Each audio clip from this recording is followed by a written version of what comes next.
नमस्कार, मैं संजय पांडे और आप देख रहे हैं समाज की बात। और अभी चुनावी विश्लेषण चल रहा है।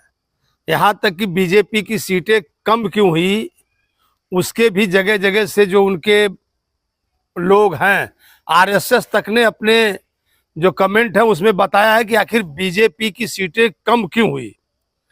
तो एक कहावत मैं आपसे कहूँगा, अभी हाल ही में उत्तर प्रदेश में फिर वही आंकड़ेबाजी का खेल चालू था। सरकार ने आंकड़े पेश किए कि 2017-18 में महंगाई इतनी थी, बेरोजगारी इतनी % थी, अब हमारे समय में कम है। तो जो ये आंकड़ेबाजी का खेल है, दरअसल ये पब्लिक जो है उसको नहीं समझती है। धरातल पर जो चीजें दिखती है उसे समझती है। पेपर लीक हुआ तो उसे पब्लिक ने देखा, बच्चों ने देखा। बेरोजगारी का एक उनके अंदर जो वो था कि नहीं हम बेरोजगार हैं, तो उन्होंने देखा कि रोजगार नहीं मिले, सरकार ने वो अवसर उपलब्ध नहीं करा। ये जो बातें थी, तो कहीं ना कहीं मोदी सरकार या योगी सरकार जो हवाई में लगी हुई थी, जो आंकड़ेबाजी में लगी हुई थी, तो उस पर एक कहानी मैं आपको जरा सा सुनाता चलूं तो शायद ये बातें समझने में थोड़ी आसान होगी। पहले के जमाने में राजा हुआ करते थे और राजा के पास जो उनके दूत हुआ करते थे वो ब्राह्मण और नाई हुआ करते थे। और राजा ने अपने नाई से कहा कि जा करके जरा सा आप प्रजा में देखिए कि प्रजा का क्या हाल है। तो उस समय जो नाई था उसके पास उसके घर में गाय दूध दे रही थी और वो दूध रोटी खा रहा था। तो जब वो खुद दूध रोटी खा रहा था तो उसने राजा से आकर के कहा कि राजा साहब, प्रजा में सब कुछ भला है, सब बड़े मजे में और सभी लोग दूध रोटी खा रहे हैं। तो राजा ने उसकी बात को मान लिया, भाई प्रजा में सब सुखी है, सब लोग दूध रोटी खा रहे हैं। और जो नाई था, फिर मैं आपको बताता चलूं, कुछ दिन बाद फिर राजा ने उससे पूछा कि जाकर के देखिए प्रजा का क्या हाल है। तो अभी उसके घर में दूध नहीं था, तो आकर के बता दे राजा साहब सब बड़े दुखी हैं और दूध नहीं है, इसलिए उनको खाने में दिक्कत हो रही है।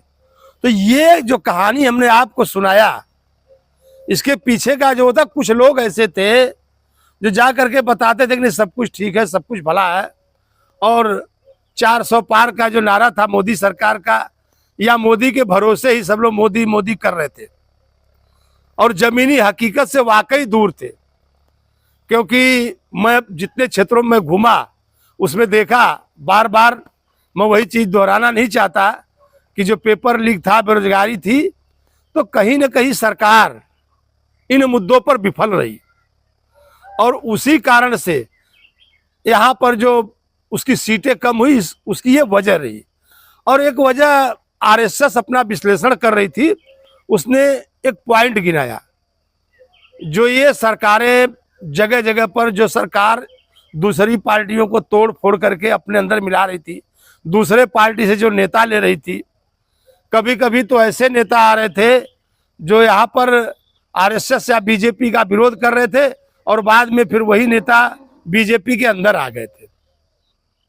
तो जिसके वजह से कहीं ना कहीं जो आरएसएस का कार्यकर्ता था वो भी नाराज था। मैं आपको बताऊं, महाराष्ट्र से मैं उदाहरण आपको पेश करता हूं। महाराष्ट्र में जब टूटी हुई शिवसेना, जो कि फिर बाद में चल के असली शिवसेना एकनाथ शिंदे वाली हो गई थी, उसके वजह से वहां पर उसका पूर्ण बहुमत बना हुआ था बीजेपी और शिवसेना का।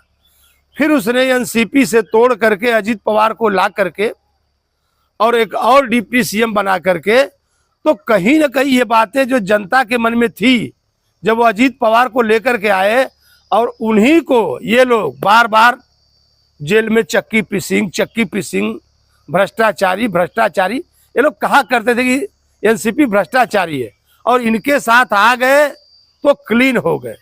और यही बात कहीं ना कहीं जो जनमानस था उसके दिमाग में बैठ गई कि जो इनसे दूर रहता है तो चोर रहता है, भ्रष्टाचारी रहता है, और जब इनके साथ आ जाता है तो मिस्टर क्लीन हो जाता है। तो ये सब बातें कहीं ना कहीं जो बीजेपी के कोर वोटर थे, जो आरएसएस के समर्थक थे, उनको भी कहीं ना कहीं ये बातें खल गई।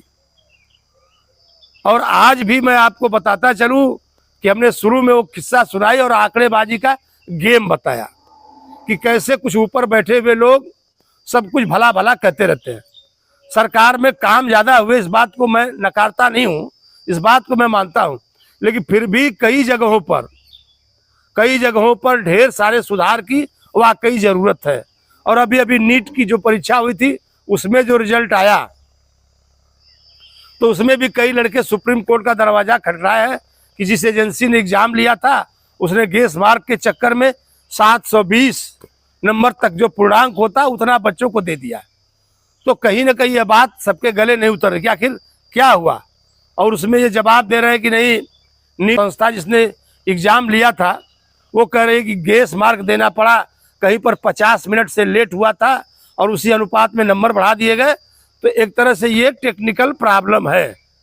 प्रॉब्लम जो भी हो, लेकिन जो भुक्तभोगी है वो ये नहीं देखता कि प्रॉब्लम क्या था, उसको लगता है कहीं ना कहीं कोई धांधली हुई है और इससे सरकार की खासी बेइज्जती होती है। तब तक के लिए फिर आगे मिलते हैं। धन्यवाद।